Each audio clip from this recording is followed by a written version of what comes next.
কেমন আছেন সবাই? স্বাগত জানাচ্ছি গুরুত্বপূর্ণ একটা টপিকস নিয়ে আলোচনায়। এই বছর একটি চমক ছিল কানাডা গভর্নমেন্টের একটা ঘোষণা। ৩৩,০০০ টেম্পোরারি ওয়ার্কারদেরকে টেম্পোরারি রেসিডেন্ট থেকে পার্মানেন্ট রেসিডেন্টে কনভার্ট করা হবে। তো এই ঘোষণাটি অনেকের জন্যই একটা সারপ্রাইজিং ইস্যু ছিল এবং এখানে একটা প্রশ্ন চলে আসে স্বাভাবিকভাবে যে কারা এই সুযোগগুলো পাবেন। সম্প্রতি সময়ে ইমিগ্রেশন মিনিস্টার এই বিষয়টি ক্লিয়ার করেছেন যে কানাডার সেন্ট্রাল সেন্সাস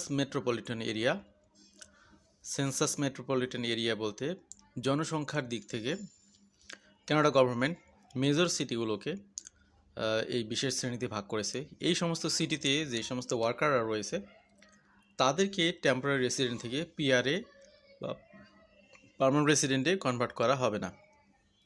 নিঃসন্দেহে এটা সেন্সাস মেট্রোপলিটন এলাকাগুলোতে বসবাসরত ওয়ার্কারদের জন্য একটা দুঃসংবাদ।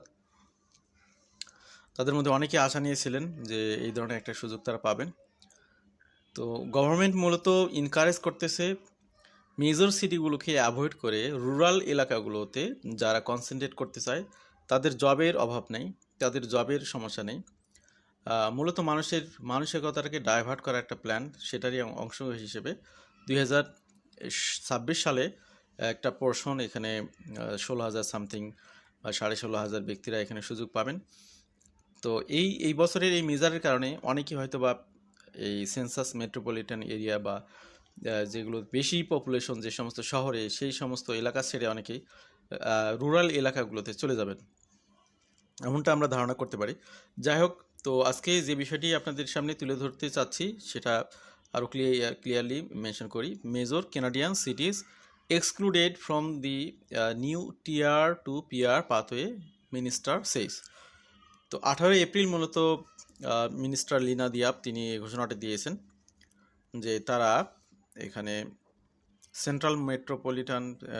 সেন্সাস মেট্রোপলিটন এলাকাতে এগুলো দিবে না। এর মধ্যে উদাহরণস্বরূপ বলা যায় টরন্টো, ভ্যাঙ্কুভার, মন্ট্রিয়াল, যেগুলো মেজর সিটি, এই সমস্ত এলাকাতে যারা টেম্পোরারি রেসিডেন্ট হিসেবে আছেন তারা পিআরএ কনভার্ট হওয়ার এই সুযোগগুলো পাচ্ছেন না। তো দিয়াপ আরও এখানে ইন্ডিকেট করেছেন যে she expected much more of the full selection criteria for the tier to PR pathway to come out in the next coming weeks. তো এটা মার্চ বা জুনের শুরুর দিকে মূলত এটা কার্যকারিতা শুরু হবে, যদিও এখানে আরও আগে থেকে এটার কার্যকারিতা শুরু হওয়ার কথা। তো এটা ইমিগ্রেশন মিনিস্টার একটা ঘোষণাতে আমরা ক্লিয়ার হলাম কিছু বিষয়, এটা সামনে আমরা পেতে যাচ্ছি। তো সেন্ট্রাল মেট্রোপলিসের স্ট্যাটিস্টিক্স কানাডার কিছু তথ্য আমরা তুলে ধরি। স্ট্যাটিস্টিক্স কানাডা ডিফাইন সিএমএ বা census metropolitan area as one or more neighboring municipalities centered on an urban core with a total population of at least 1 lakh, of which at least 50,000 live in the core. Canada has 51 CMA, whom about 84% of the country's population according to the 2021 census. তো আদমশুমারির কাজগুলো সাধারণত statistics Canada করে থাকে। তাদের 2021 সালের তথ্য মতে 41টি census metropolitan এলাকা রয়েছে যেখানে কানাডার টোটাল পপুলেশনের 84% বসবাস করে। তো এই 84% এলাকা মানে বসবাসরত ব্যক্তিদেরকে অ্যাভয়েড করে 16% পপুলেশন যে সমস্ত এলাকাতে বসবাস করে তাদেরকে মূলত চমক দেখিয়ে এই সুযোগগুলো দিচ্ছে কানাডা গভর্নমেন্ট। তো সেন্সাস মেট্রোপলিটন এলাকার বৈশিষ্ট্য হলো যেখানে পপুলেশন কমপক্ষে 1 লক্ষ, যার মধ্যে শহরের কোর এলাকাতে 50,000 ব্যক্তি বসবাস করে। এটার মাধ্যমে 41টি সিটি বা টেরিটরিকে তারা ভাগ করেছে। তার মধ্যে মেজর হিসেবে যে সিটিগুলো রয়েছে ক্যালগেরি, এডমন্টন, হ্যালিফ্যাক্স, এরপরে হ্যামিল্টন, তারপরে কিচেনার, ক্যামব্রিজ, ওয়াটারলু, ওয়াটোয়া, গ্যাটিনু, উইনিপেগ এবং কুইবেক সিটি। এর বাইরে আরও অনেকগুলো সিটি রয়েছে, সেগুলো আমরা দেখাবো আলোচনার শেষ প্রান্তে। About the Tier 2 PR pathway. The Tier 2 PR pathway is one-time federal measure that will grant permanent residency 33,000 temporary workers over 2026 and 2027. IRCC launched the program quietly in March, with more details expected in April. Targeted temporary foreign workers already living and working in Canada with a focus on those in rural communities. তো এখানে totally rural কমিউনিটিগুলোতে focus করা হচ্ছে and earlier pier to tier pathway এর আগে যেটা হয়েছিল 2021 সালের 14 এপ্রিলে এটা চালু করা হয়েছিল এবং জুলাইয়ের 16 তারিখে এটা কমপ্লিট হয়ে যায় 2021 সালের একটা ঘটনা। Recent push toward rural immigration. তো আপনারা বুঝতে পারতেছেন আমার আলোচনাতে যে গভর্নমেন্ট প্ল্যান করতেছে পিপলদেরকে শহর ছেড়ে গ্রামের দিকে পুশ হওয়ার জন্য। সেক্ষেত্রে তারা ফরেন ওয়ার্কারদের লো এজেস ক্যাটাগরি এলএমআই প্রসেস করতেছে, তারপরে সেখানে পিআর সুযোগগুলো দিচ্ছে, স্পেশাল মেজার দিচ্ছে, সেখানে rural community program pilot program open করেছে। তো এখন যারা আজকে আলোচনাটা শুনলেন, যারা নতুন করে কানাডাতে আসার প্ল্যান করতেছেন, যদি সুযোগ থাকে কান্ট্রি সাইড বা ভিলেজ এলাকাতে বা গ্রাম সাইডে থাকার চেষ্টা করেন তাহলে মাল্টিপল অপরচুনিটিসগুলো আপনাদের জন্য ওপেন থাকবে। পিআরএ একবার কনভার্ট হয়ে যান, তারপরে শহরে বসবাস করেন। হ্যাঁ, তো বিষয়টা হলো এরকম যে আদিকালে দেখা গেলো যে আপনার হয়তো দাদা বা অনেক পূর্বপুরুষ কেউ একটা ঘোর গ্রামে বসবাস করেছে, তারপরের জেনারেশন একটু